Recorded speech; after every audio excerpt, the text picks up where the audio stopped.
بسم الله الرحمن الرحيم. الحمد لله القائل: ومن أحسن قولا ممن دعا إلى الله وعمل صالحا وقال إنني من المسلمين. والصلاة والسلام على رسوله الأمين الذي يقول: إن من الناس مفاتيح للخير مغاليق للشر، وإن من الناس مفاتيح للشر مغاليق للخير، فطوبى لمن جعل الله مفاتيح الخير على يديه، وويل لمن جعل الله مفاتيح الشر على يديه. حسنه الألباني.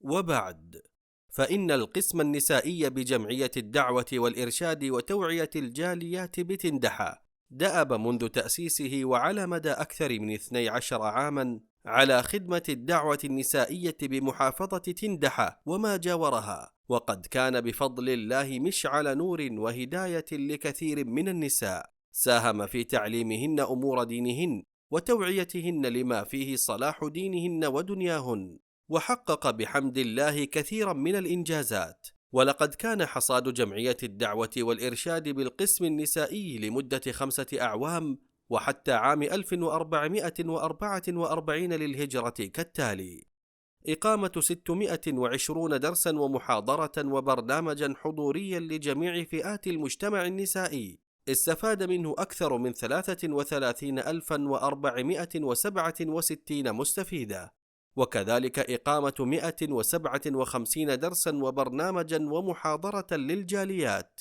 استفاد منها 7,348 جالية، أسلم خلالها 112 مسلمة جديدة.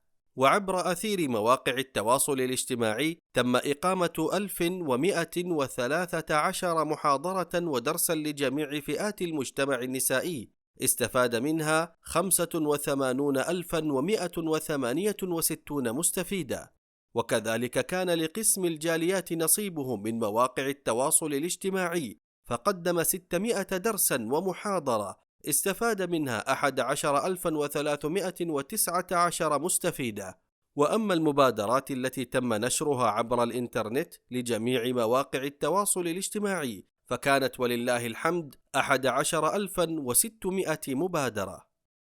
وختاما، فإننا ما زلنا ماضون في نشر هذا النور والخير، مستعينين بالله جل وعلا، ثم بدعم المحسنين أهل البذل والعطاء الذين يرجون ما عند الله القائل: وما تقدموا لأنفسكم من خير تجدوه عند الله هو خيرا وأعظم أجرا.